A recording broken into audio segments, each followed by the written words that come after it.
kann es sein, dass die $25.000 Flive Esports League nur 8 Teilnehmer hatte? Ich vermute mal, die meisten von euch haben mitbekommen, dass ein $25.000 Flive Esports Tournament oder besser gesagt eine League gestartet ist, die aus mehreren Tournaments besteht. Diese Tournaments verlangen eigentlich nur eins von dem Spieler, und zwar, dass man sich anmeldet und dann 22 Stunden lang Flive grindet, und wer am Ende der 22 Stunden die meisten Monster gegrindet hat, beziehungsweise von den Monstern, die er gegrindet hat, die meisten Items gedroppt hat, die für das Event relevant sind, das ist ein Item, das man in-game droppen kann, dann wird man danach gerankt, und das ist im Endeffekt alles, was man tun muss. Also im Endeffekt ein Tournament, das einen tatsächlich dafür belohnt, dass man einfach nur 22 Stunden lang, beziehungsweise innerhalb von 22 Stunden so lange wie möglich Flive spielt. Ja, klingt ziemlich simpel. Offensichtlich war es zu simpel, denn nur 8 Leute haben tatsächlich am ersten Stage 1 Qualifier teilgenommen. Kurz zur Erklärung, was ist ein Stage 1 Qualifier? Was sind die $25.000 und so weiter? Also das Ganze ist aufgesplittet, ihr seht es hier gerade schon im Bildschirm.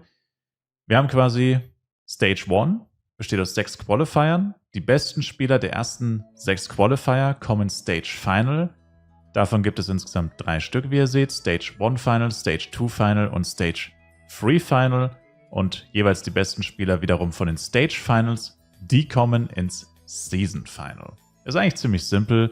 Also man muss mehrere Qualifier spielen sozusagen. Da muss man ins Final von den Qualifiern, also nach den Qualifiern kommt das Final. Dafür muss man sich durch die Qualifier, deswegen heißen sie Qualifier, qualifizieren. Und im Stage Final wiederum qualifiziert man sich für das Season Final. Also eigentlich ein ziemlich simples System, ziemlich cooles System, muss man eigentlich sogar fast sagen.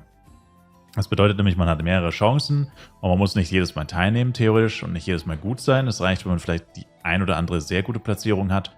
Dann kann man vielleicht auch hier und da mal theoretisch nicht so gut abschneiden oder vielleicht im schlimmsten Fall sogar mal ein Tournament verpassen, wenn das Real Life oder so dazwischen käme. Ihr seht, die Total Prizes betragen insgesamt $25.000. Das meiste wird es natürlich im Season Final geben, wo die ganzen Finalists aus den Stage 1 Finals antreten. Logischerweise, die anderen Qualifier sind so aufgebaut oder die anderen Stages sind so aufgebaut, dass immer die Preisgelder steigen. Also Stage 1 hat die wenigsten Preisgelder, Stage 2 die meisten, Stage 2 die höheren und Stage 3 dann die meisten von den normalen und die Season Finals dann quasi den kompletten Rest. So, aber was war jetzt das Problem dabei? Warum haben nur so wenige Leute teilgenommen? Und dann kommen wir auch schon zum schicksalhaften Tag, den 13. Januar, 17 Uhr ging das Tournament los, bis zum 14. Januar 15 Uhr, wie gesagt 22 Stunden, und Participants haben wir tatsächlich nur 8 Stück.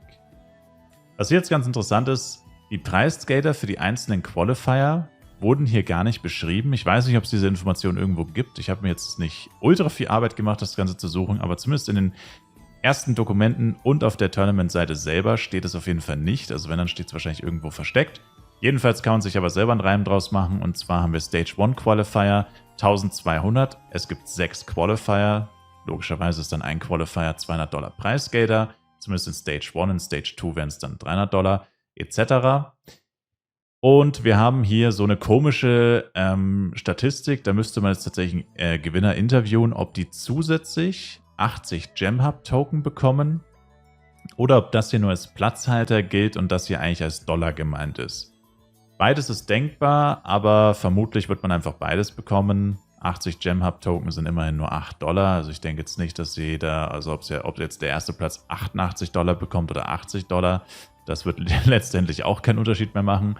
Aber es würde einfach total Sinn ergeben, dass das hier mehr oder weniger als Platzhalter gemeint ist. Denn Platz 1 80 passt, Platz 2 40 sind 120, Platz 3 nochmal 20 sind 140, dann Platz 4 bis 8 sind jeweils 10, dann wären wir bei 190 und Platz 9 bis 8 sind jeweils $1, dann wären wir genau bei $200. Also vermutlich ist das ein Platzhalter und oder man bekommt zusätzlich die Gem-Hub-Token. So oder so, so sieht auf jeden Fall offensichtlich oder naheliegend zumindest die Preisverteilung aus und schon eigentlich ganz schön attraktiv. Also der erste Platz hat hier tatsächlich $80 jetzt wahrscheinlich gewonnen. Und das, obwohl er einfach nur Flive grinden musste. Gut, einfach war es tatsächlich nicht, wenn man sich die Belohnungen mal, die Results tatsächlich mal anguckt. Wie gesagt, nur 8 Teilnehmer. Also normalerweise könnten jetzt hier 18 Leute stehen. in dem Ranking, oder theoretisch noch mehr Leute, aber nur 18 Leute würden noch tatsächlich was gewinnen. Und ja, der erste ist tatsächlich vom deutschen Server Yggdrasil mit 96 gedroppten Items. Ein Item hat, by the way, eine Drop-Chance von 0,5%. Der zweite mit 63, der dritte mit 30, 19, 16 und die letzten haben es wohl gar nicht richtig probiert mit 8, 5 und 4. Also 4 Items nach meinem Verständnis zumindest. Sollte ziemlich schnell gehen. Wie gesagt, Drop-Chance von 0,5. Also mit einer sehr guten Killtime wahrscheinlich eine Stunde vielleicht für 4 Items. Also es kann nicht sehr viel mehr sein, sonst hätte es nicht jemand geschafft mit 96 Items. Also ja, es ist nicht besonders schwierig, 4 Items zu droppen. So viel zu den Results, dass ihr euch das ungefähr vorstellen könnt. 96, ist das heftig oder ist das nicht heftig? Also 96 sollte ziemlich heftig sein. Also der müsste sehr viele Monster getötet haben. Alles unter 30, würde ich sagen, ist jetzt, naja, ein paar Stunden gegrindet, maximal, mehr nicht. Also human auf jeden Fall, mehr als human, wenn man dafür letztendlich dann trotzdem $10 bekommt, würde ich sagen. Und ja, auf jeden Fall sehr interessant. Aber ich finde es halt crazy. Also entweder haben die Leute nicht so hundertprozentig verstanden, was das hier eigentlich alles ist, Gem-Pion. Ja, dass die im Endeffekt Geld verschenken, kann man fast sagen, dafür, dass man einfach grinden muss. Oder es sind irgendwelche anderen Probleme, die mir nicht so ganz erschlossen werden können. Weil ich habe tatsächlich selber schon drüber nachgedacht, just for fun in so einem Tournament mitzumachen. Mein einziges Problem dabei ist halt, einfach nur Monster in FlyFPC grinden, ist jetzt halt nicht besonders spannend, vor allem wenn man aktiv eigentlich gar kein FlyFPC mehr spielt. Dann macht man es halt legit nur wegen dem Geld. Wenn man dann kein gutes Ranking bekommt, ist es richtig bitter. Das waren so meine Hemmungen. Aber für jemanden, der aktiv FlyFPC spielt, ist es ja eigentlich Win-Win. Du farmst das aktuelle Event. In FlyFPC läuft immer ein Farm-Event eigentlich. Und, oder selbst wenn nicht, dann könntest du einfach den Charakter nehmen, mit dem du aktuell am meisten levelst oder so. Machst einfach mit, levelst und kriegst zugleich diese Belohnungen. Also es ist eigentlich ein absoluter No-Brainer, sich dafür einfach anzumelden. Und trotzdem, also ich vermute mal, das Problem war tatsächlich die Eintrittsfee. Also ich denke, es hätten hier deutlich mehr Leute gemacht, mindestens 20 wahrscheinlich, wenn es die Eintrittsfee nicht gegeben hätte. Aber selbst die stellt eigentlich kein richtiges Hindernis dar. Also ist schon ein bisschen komisch. Also ich denke mal, die Teilnahme wird steigen mit den nächsten Tournaments. Denn immerhin, je mehr Daily Tournaments stattfinden, die sind nämlich gratis zum Entry. Also nur die Qualifier kosten, by the way, eine Entry-Fee von 9 Cent, muss man dazu sagen. Alles andere ist gratis und da kann man sich diese Gem-Hub-Token verdienen, mit denen man sich dann wiederum zu den Qualifiern anmelden kann. Also eigentlich ein ziemlich simples System. Wie gesagt, ich denke, es wird am meisten daran gescheitert haben, dass die meisten Leute einfach keine Gem-Hub-Token hatten. Aber selbst von den Leuten, die teilgenommen haben, hat jetzt nicht so ausgesehen, als hätte es da sehr viel Kampfgeist gegeben. Wie gesagt, mit 4 gedroppten Items. Ja, da war schon eine ganz schöne Abweichung zwischen Platz 1 und Platz 8. Bedeutet das, dass Flyf Esports tot ist?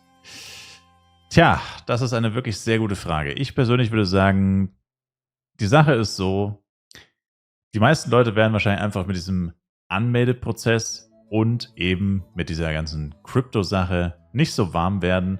Ich persönlich muss ehrlich zugeben, ich bin auch extrem skeptisch gegenüber NFT und Krypto-Geschichten, weil man von so vielen Scams schon gehört hat. Also ich bin persönlich in der Sphäre nicht so viel unterwegs, wahrscheinlich wie die meisten von euch auch nicht. Vor allem Flyf-Spieler werden da wahrscheinlich jetzt nicht so Berührungspunkte haben, zumindest nicht durchs Flyf-Spielen.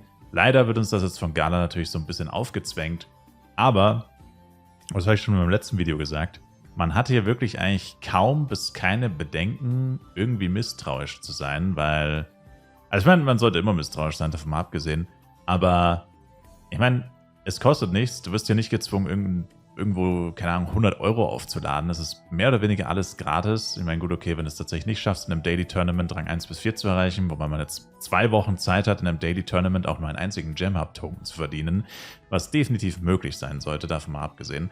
Aber grundsätzlich ist es jetzt nicht so, dass man hier, wie gesagt, zu irgendwelchen absolut shady Businesses oder sonst was aufgerufen wird. Also ich sehe das wirklich als Möglichkeit hier, ja, beim Flyf-Spielen viel Geld zu verdienen. Also man kann eigentlich nur gewinnen. Und deswegen fand ich es tatsächlich fast schon ein bisschen traurig, dass nur so wenige Leute daran teilgenommen haben. Wie gesagt, ich denke, am nächsten Qualifier werden definitiv mehr Leute teilnehmen. Wie gesagt, es sind 2 Wochen Zeit, diese Token zu verdienen. Es gibt mindestens 8 Leute, die definitiv genug Token haben, um wieder teilzunehmen. Also ich denke mal, der nächste Qualifier wird durchaus mehr competitive. Und vor allem auch, je weiter die Preisgelder steigen, bis zum Ende hin. Aber ich werde das Ganze auf jeden Fall weiterhin beobachten und euch weitere Updates geben. Außerdem, wenn ihr auch euch anmelden wollt, könnt ihr meinen Referral-Code benutzen. Link ist in der Beschreibung oder in den Kommentaren.